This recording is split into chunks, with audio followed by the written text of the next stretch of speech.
and welcome to this episode of Authentic Achievements, where it's my absolute delight to be joined by the fabulous Richard Walker. Rich, welcome. Good morning, good afternoon, good evening to whoever's listening. Thank you for having me, Kim. Oh, I'm so excited about this. I know how much fun I had in our last conversation, but before we get straight in there and stuck in, let me share a little bit more about you with our audience. So Richard is the CEO and co-founder of Quik. He started over 10 companies, the first one being the age of 12. He's the host of the Customer Wins podcast, an author of 2 books, and a father to 3 boys. He empowers people to do their best work, and prior to starting Quik, Richard was a financial advisor with the Financial Network Investment Corp and a business consultant with Arthur Andersen. He started Quik in 2002 to help people spend less time processing paperwork and more time doing what they do best. I love that, because we do get, as a business owner, we do get stuck doing paperwork instead of doing the stuff where we actually add value to clients, don't we? I know, and I always ask people, who loves filling out forms? And nobody will raise their hand. So I think we have something to solve. Yeah, it's so true, isn't it? It's like we don't like filling out forms, and we don't like standing in queues, and yet we find ourselves doing both all of the time, which is weird. So before we get started, can you tell me a little bit about your journey so far? I love the fact that your first company was 12. You're going to have to tell us about that. Yeah. So, man, I come from a background of nothing. I mean, we were very, very poor. We were on welfare when I was a kid. And I really wanted to get a very expensive radio controlled car. And so I started saving my money at age 8. And I always looked for opportunities to make money, sell candy bars, rake leaves, whatever it was. And my neighbor, his son and I would play a lot. My neighbor was a supplier to physicians, so all the medical supplies. And he came out one day with a length of latex tubing. You see it in hospitals. He put a pen tip, a retractable ballpoint pen, took the tip of it, put it in one end of that hose, tied a knot in the other end, took a cone-shaped nozzle, put the pen in it, and blew it up with water, and it squirted 30 feet. So back in the early 80s, when your choice was water balloons or squirt guns that shot 5 feet, 30 feet was amazing. So they were called water weenies, which is a funny name.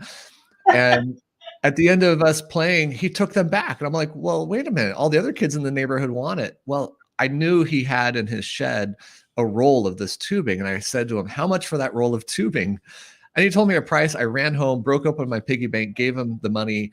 And then I destroyed every pen in my house. And I went around my neighborhood and started selling these water weenies.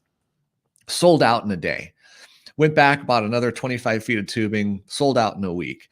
Went camping, sold out at the beach. And suddenly realized we had this little cool business here. And my uncle said, Rich, I'm doing the 4th of July ceremonies.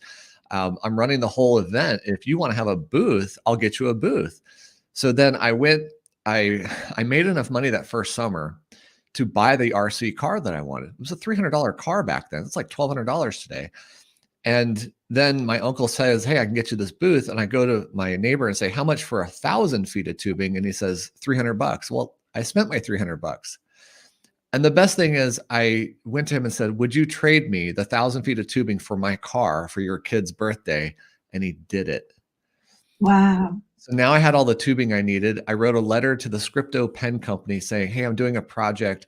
Would you give me sample pen tips? They sent me a box of 5,000 at no cost. And so now I had all the supplies. We made a whole bunch of these products. We showed up.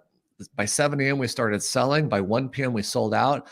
I gave my brother some money. I bought everybody dinner, and I pocketed over $1,100 in that one day. Wow. And it just struck me. I'm like, wow, people will pay you for things they like if you have it and you can give it to them. And I took that money and saved it for another 4 years and bought my first car with it. Oh, wow. What an amazing story. So you started out to buy a car and it ended up also buying a car. So yeah. Stages of your life. I love that. I love that entrepreneurial spirit that was clearly in you from so long.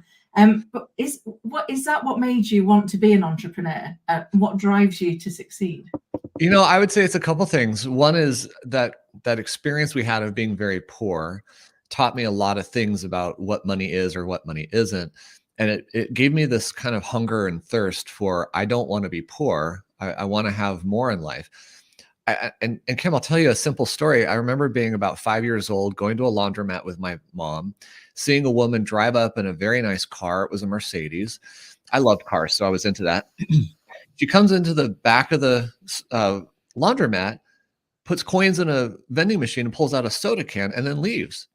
And I thought, my God, she is so wealthy because she could afford a soda, which we weren't allowed to have. And Yeah. I associated that with the Mercedes. So I thought, man, that's what I want. And I just had this feeling of like, I really would like to have more in life than where we were. And the second thing was figuring out that people will pay you for something that you produce. I started telling everybody, I was 12 years old, just about to turn 13. I said, I'm going to be a millionaire by age 23, which did not happen, by the way. I did get my dream car by 23, but it didn't matter. It was more just, I had this fuel. And I'd say the third thing that really kind of pushed me was people saying, no, that's not possible. I'm like, why? What's the American dream anyway? Why Yeah. can't you go build your own thing? Why can't you be the person you want to be? And I kept hearing no from people that, no, you're not going to do that. No, that's not achievable. Don't set such high goals because your expectations will be won't be met and you'll be unhappy. I'm like, I don't care. I'm an optimist. It doesn't matter if I'm happy because I'm unhappy now being poor. So why don't I just keep trying to be better?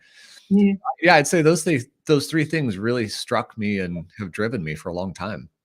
I love that. I love that you don't let the no stop you, because very often we do, don't we? We let everybody else's, the naysayers, tell us that it can't be done. And yet actually it's what we believe that matters. It's like if we believe it can be done, then we'll find a way of making it happen. But you've got to, I often think you've got to have the passion for what you're doing has got to be greater than the fear of not getting there. The fact that you just want to keep trying.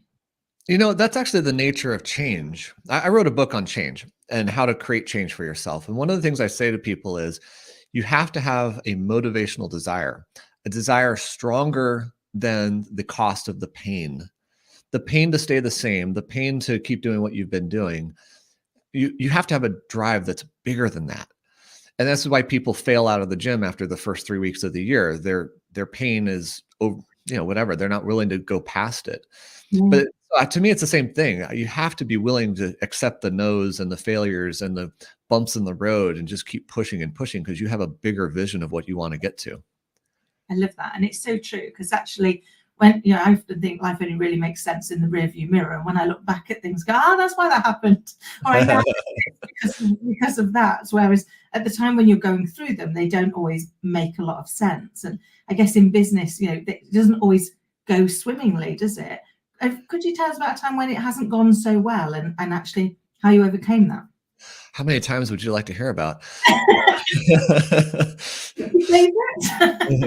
I'll tell you one of the hardest parts in our business history. And this was in 2010. Early 2010, we took on a really big customer, big financially to us. And we worked on this custom project for them for the whole year. We kept serving our customers, but we were building something with them that we thought we could take to market later for other customers too. So it was a worthwhile investment. Plus, they were paying us very well. In early December of that year, I called them and said, hey, we're ready to show you what we built and we're ready to go into pilot phase with you. And the response I got was, that's really great. However, our parent company just shut us down. 350 people are losing their job for Christmas this year. I was stunned. I mean, we all were, because now we were going to lose out on all this revenue we had. Plus, we had just built this product and now we have no customer to take it to market with. So we entered 2011 going into a 40% decline in revenue.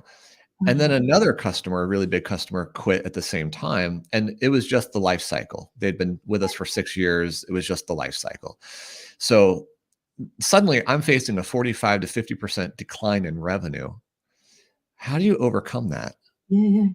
And so what we did is we said, okay, first things first, let's not lose another customer. We called every customer, we talked to them, we made sure they were happy, satisfied, et cetera.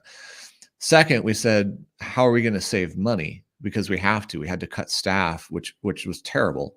Yeah. We had to cut costs everywhere we could. We had to reduce our pay wherever we could. I mean, to the point of I got rid of bottled water. We just didn't have bottled water in the office anymore. I got rid of a $5 a month fax service. I mean, just any penny we could save. Yeah. Yeah. And so now we were at a point where we had no ability to sell, no salespeople, no team. We could only service our clients. And so we said, what's our strategy going to be to grow our company and get out of this? And so what I realized was if we can't build a sales team, obviously I'll go sell. How can we get a sales team? And we struck on the idea of forming partnerships who could resell our product, because then we could tap into their sales teams. Yeah. So we started talking to potential partners. It took about 5 months for one of them to say yes and sign a deal. And then it took about 2 years for them to produce revenue. But it was the strategy, because 2 years later, suddenly we get a $30,000 a month increase in our revenue, and that was life-changing for us. Mm. So yeah, that was a really, really hard time. And it was hard in so many ways, because we had to say goodbye to people on our team, and we had to just focus really, really intently on who we were and what we were going to be. But that's one of those times we could have easily just shut down the company and walked away and done something better with our lives. Yeah, but again, back to that, having that passion that's greater, and yeah, I can't begin to imagine how it must have felt, particularly losing members of the team, and the just heartbreaking when these things happen. But great that you actually managed to pivot and find a way through, so that you kind of grow it back. But I mean, that is a great example, but I'm sure you've got plenty more of how do you stay true to your vision when things seem to be insurmountable? It's a really good question, Kim. It's a tough question, because there's a lot of different reasons people stay true to their vision. I guess I can distill it back to a few things that I want. I started this company to empower myself to do my best work. And I've never worked for another company where I could do everything I wanted to do. I always felt like 50% utilized. I'm like, I've got more to give and they won't let me. Yeah. So I need to be an entrepreneur. That's part of who I am. That's in my DNA. Second, I felt a responsibility to my customers. The customers who were with us were depending on us. Their revenue generating activities depended on my system operating. And I had the strange negative superpower of upsetting 100,000 people if I turned off my system. Yeah. So I didn't want to do that either. I didn't want to disappoint the marketplace and really, really fail them, not just quit, but fail them. Third is I had a commitment to my co-founder, who's my mom, and I would be letting her down if I quit, because this was her investment. She was at retirement age. We had to make this work. And I think just overall, I believe in the vision of what we can do. So to say one customer can put you out of business, I think is dumb. Even though that was really painful, I just wouldn't want to tie my future to any one customer or one event. I love that. It's true, isn't it? It's seeing the art of the possible, because we sometimes do view things from a much more of fatalistic viewpoint. That's one thing is going to be the end of everything, and it's like it will only be the end of everything if you choose to let it. If Right. you choose instead to go, no, that isn't going to be how this ends. There will be another way. You will change how it ends, won't you? Right. Right. And I've always defined failure as quitting. You can have a mistake, you can have a fall down, but when you get back up and keep going, you learn from it and you grow and you keep going. That's the most important part. Quitting is the absolute failure, because you stop. Mm. And so I never want to quit. That may be a character flaw at times, but I just don't give up easily. I never have in my life. And I think that's part of the resiliency and necessity of being an entrepreneur. You face too many hurdles and challenges as an entrepreneur. So if you give up easily, if you quit easily, it's not the right goal for you. It's not the right thing to pursue. That is so true. I mean, the one thing that is constant as an entrepreneur is change and the need for resilience. Yeah. To deal with those two all the time. And you're right. If you're not up for failure and for things not going right, it's not a good career choice to have, because you have to face all of those, don't you, and find that way through. But so how do you measure success for yourself? Wow. So it's funny. I've said this many times to people. I think I've achieved everything I've set out to achieve except the financial success that I've dreamt about. And it's not that I'm not financially successful. It's more that I keep setting the target higher and I keep pushing for different goals. But I do like to take a step back. I heard this a few months ago. Have you ever stopped and thought about the fact that you've achieved so many goals you set out already, and to be proud of those things? So we have built an incredible company. I measure the success of my company in terms of our company culture, which is a reflection of how my employees feel and work and are engaged. But it's also a reflection of how our customers feel. Um, just as an example, our Net Promoter Score, NPS score, is consistently over 84. Wow. And really, for the last 9 months, all the surveys come back at 100. It's just kind of crazy. Our customer satisfaction score for the first 6 months of this year has been 100%. Wow. And last year it was 84%. The year before that, it was 83%. So I look at those things and I say, we must be doing the right things for our customers because they're satisfied. They're giving us this positive response. Also, I feel, I mean, here we are in year 23 of business. So we've been doing this for a while. I also feel like another measurement of our success is the fact that we keep growing. Mhm. And our customers keep referring us. Our name is getting further out there in the marketplace. There's more opportunities popping up, things that we don't even anticipate. They just come to us because we're doing the right things. So I don't worry about the money. I mean, I say I haven't achieved everything I want except money. I don't worry about that because it's coming with every step that we take. It keeps getting better and better and better. So I try very hard not to measure it on the financial terms that most people say, oh, did you hit this revenue number? Did you hit this profit number? We could do all those things. It's more about, is your team satisfied? Are your customers satisfied? Are you doing good for the world? We're having a very positive impact. We have now generated over 100 million forms for our industry. That was almost a year ago. And we have put, I forget the number, we have put over 60 or 70,000 trees in the ground Yeah. to commemorate how many trees we effectively save by the forms we generate. So yeah, I kind of look at it from those perspectives, but there's another one too.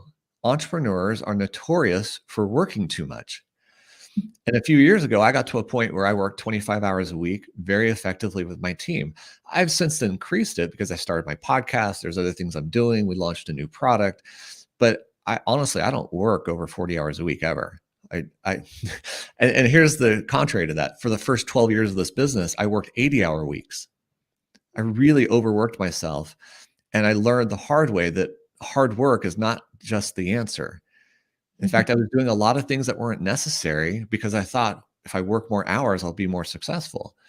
The truth is, when I started delegating and started pushing things off my plate to others and trusting them and empowering them to do their best work, not just me to do my best work, that's when things started to grow. So I also measure success from the standpoint of what is my personal life balance and how much time can I spend with my kids and my wife and doing other things that I want to do. So those are the things I look at. I love that because I think you're right. It's in the round, and I love the piece around the business, around making sure that the colleagues are happy and the clients are happy. Because I've always thought, as a leader, my clients are actually my team. So if I'm doing what they need, they're going to be better placed to do what the client needs, which is ultimately going to make the company successful. But we sometimes forget that cycle, and it sounds like you've got that going swimmingly. And actually, I know with moving for myself from being in big corporate jobs to working for myself, one of the greatest gifts back was spending more time with my little girl. But you're right, it has to be intentional, because we get ourselves stuck in that trap, don't we? It's like, I'll just do more and more and more, and I'll fill my time. And actually, sometimes when you ask people, why are you doing that? I'm just interested. What value does that add? And you see them look, I don't know. I've just been too busy to realize that I'm doing some things that actually add no value. Taking that, it's taking that conscious look, isn't it, to look at it and go, which bits of this do I need to delegate, and which bits of this can I just dump, because actually they're just not needed anymore. They're not gonna help add value. How do you make sure you maintain that intentional focus on what you do?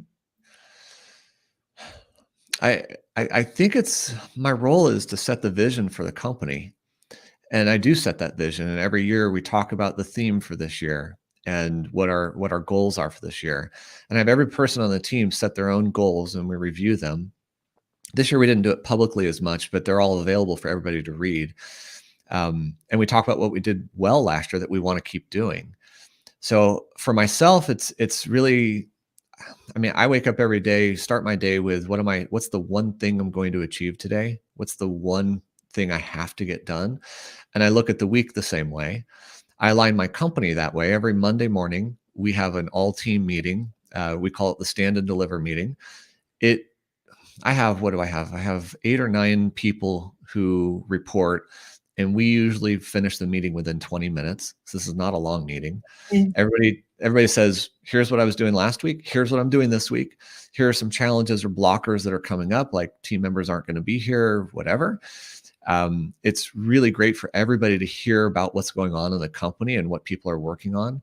But it's also an accountability, because if you're saying the same thing every week, that this is my week's goal is the same as the last 8 weeks, what are you doing? Yeah. Right? And you have public pressure because you're airing it out to everybody. So I think that, some of these practices, but just overall the vision setting and intention of here's where we're trying to get to, and then just keep pushing for that through the weekly meetings and the product development. I think that that's a lot of it.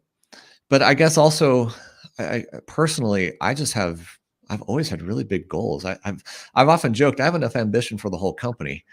So I just keep thinking about how do I get to where I want to take this. And frankly, I've always felt like I could build a $1 billion company. We're not close to that by any stretch of the imagination, but I still feel that it's 100% possible. Even though we're 23 years old and haven't done it, I still think we can. So we keep striving. I love that. And actually, it's that drive to keep going, isn't it? To say, I still believe in the dream, because I think that's the bit, and the dream's bigger than us. Was it Thomas Edison who said he didn't find a way to make the light bulb, he found 10,000 ways not to make the light bulb. But his belief that it could still be done meant it didn't matter how many years it took or how many tries it took, he was still going to keep going. And it sounds like you've got that drive in you to say, actually, we can still get there, and I'm going to not stop until we do. There's another aspect to this, and I think it was Zig Ziglar who said, you can have anything you want if you help enough people get what they want. Yeah. And to me, that points to the idea that I didn't build a product to sell. I built a product to solve a problem. So why would I stop with solving it for 100,000 people if I could solve it for 100 million people? Yeah. Why would I stop now? There's too many people who hate filling out forms. So why stop on that journey now when we can go help more people? Yeah. And to me, it's one of the most amazing things. I've been to conferences and trade shows where people come up and tell me, you have changed my life. I don't have to work so hard. I don't have to do this thing I hated to do. I enjoy working with my clients more. I mean, my very first customer had a staff person, 40 hours a week handwriting forms, went down to 4 hours a week within 2 weeks of using our product, and called us practically crying. She's like, you're going to change my life. And I felt like, and I am an author, but prior to being an author, and I've never had this experience as an author, frankly, but I felt like I was one of those best-selling authors signing books. People were coming up like, oh my gosh, you had this great impact. And so to me, that's also what drives me. I love solving this problem with people. And I love seeing how our customers take what we have offered and turn it into wonderful solutions for their users. And in part, I love it because it's an excellent business model. They become very successful and they don't want to leave us. But I also love it because I know I'm improving their lives, which improve the lives of people they work with. Kim, this actually became very personal at one point. I had a customer, I was working with them, and they were trying to solve this data problem so they could fill out forms better. And look, I'm not really supposed to know these things, but they were showing me this data on their screen, and I saw my uncle's name on there. His name is very unique. And I said, can we scroll to the right? And I looked at the address. I'm like, oh my gosh, you are my uncle's advisor. I am helping you get more time so you can serve my uncle better. That's amazing. Like, my family's benefiting because my software is helping the advisors they work with. It's unreal to me. I love that. I love that the drive is about helping people, because I think that's the thing, isn't it? Is that if what we're doing is actually helping somebody to achieve something for them, then why would we stop? Why would we not do it? I often think, if I share my story, if it helps just one person, it's worth doing. It's worth doing so that you can actually help other people meet whatever it is that they're looking to do. So what would you say is the thing you're most proud of so far? I'd say my company culture is one of the proudest achievements we have. Culture is a really, really hard thing. It's hard because it's hard to be clear on what your culture is. I know so many companies, they're in year 8, 10, 12. They're like, oh, we should define our company culture. Let's get a consultant and figure it out. And I didn't start that way. I started with culture before I even started my company. I knew the 4 things that would empower me to do my best work. And I felt like if I could write those things down and push that as the company kind of tenets, that eventually I could drive a company culture that would embody that. And I would attract people who want the same thing. Just by the way, those 4 things, and they're all equal. We all love what we do. I don't mean we love every task, but we love the roles that we're in. 2, we do what we say we're going to do. It's a matter of integrity and transparency and accountability. 3, we've designed software and solutions that are so easy to use, it doesn't require a user guide. It needs to be intuitive. It needs to be obvious. And 4th, we provide outstanding service at all levels. And it has to be outstanding service. In fact, I've learned if you don't provide a better service than your product's features or performance, you can't win. If you really want to excel, you have to provide better service. Put those 4 things together. And for us, what it turns out to, and by the way, I mean, this really took 10 to 12 years of my company forming and growing to get to a point where it was taking root. And now it's so strong, it's taken root everywhere, and we hire for this. But the reality is people are doing their best work because they love what they do. They know everybody else is going to do what they say they're going to do. So they have this transparency and accountability with each other. The outstanding service starts within. So everybody on the team is serving everybody else with this excellence and positivity. And yes, let me help you. I'll stop everything I got to do to help you. When I say design solutions, that's internally as well. We're designing processes for ourselves that make our jobs more enjoyable and more interactive and more engaging. So the result is people are doing their best work. What do you get with somebody's best work? You get the best. You get their happiness. You get their engagement.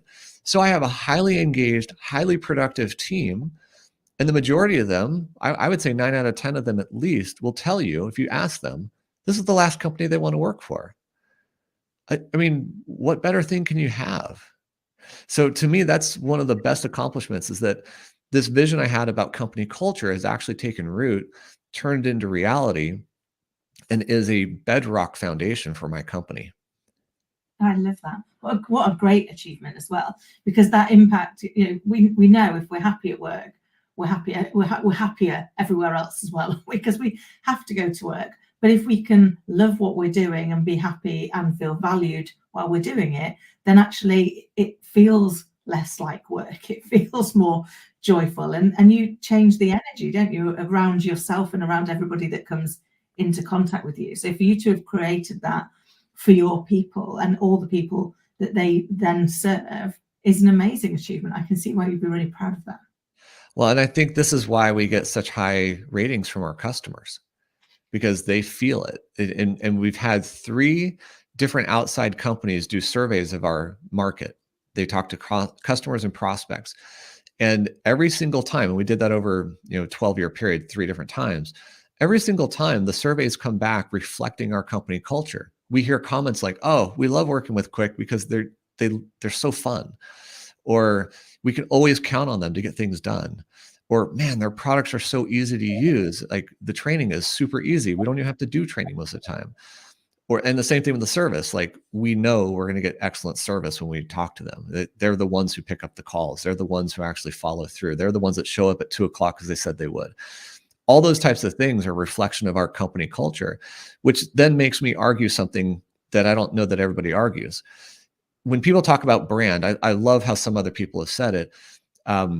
Brand is your promise, what you're promising to your customers. Brand is also an emotional predisposition that you create with somebody. Like with Nike brand, you just feel like you can do more because you're wearing Nike shoes, right? Well, that's really hard to establish. When you have a business like mine, which is not a commercial retail brand, it's a business to business behind the scenes brand. What is the brand? I Yeah. say our brand is our culture. And that's what our promise is. Our promise is what our culture delivers on. So to me, it all kind of comes together. And I didn't start out this way. In fact, I didn't understand brand until about 10 years in. I knew it was important to start building it, but I didn't know what it was.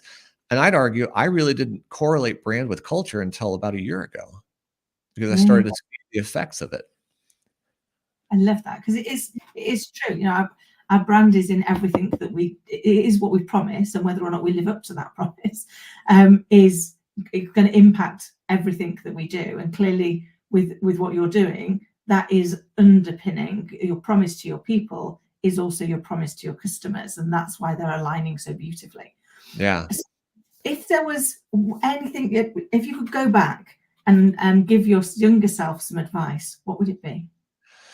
Wow. One of the I'd say biggest turning points in my career is when I started listening to audiobooks. And man, I heard the advice. People are like, Rich, you need to read more. And the problem was my brain has two processes running at all times. I can't just read. I have to listen to music and read. And I just didn't like reading. I could read one book a year. That's all I could stomach. And so I kept pushing it off. And plus I had this arrogance of I'm smart. I know what I'm doing. Boy, did I not know what I was doing. So when I finally got audiobooks and started listening to audiobooks, things started changing so much faster. And a friend of mine related to me earlier this year. She said that your company's growth is a direct reflection of your personal growth. I mean, especially as a leader and as an entrepreneur. And so back, I think it was around 2014 is when I caught on to audiobooks, and I started going through at least one book a month, if not one a week at times, and reading things like the 4 disciplines of execution, which teach you about how do you actually execute inside your business, not just build a strategy. One of my favorite books is by Chris Voss, Never Split the Difference. And yeah, and there's so many other books I've read, and so I think that really empowered me to grow more.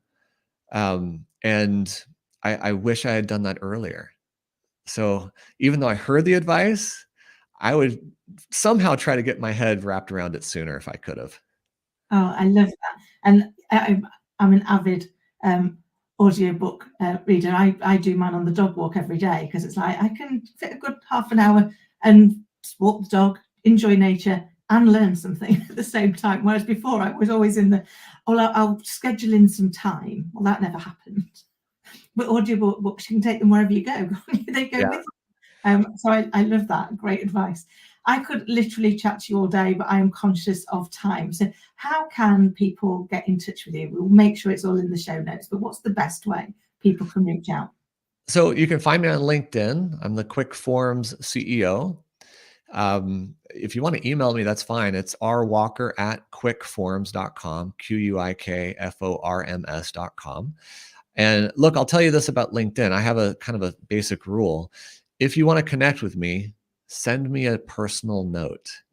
Say something of interest. Don't just hit connect and expect me to connect, because I'm sold to all the time. I'm sure we all are.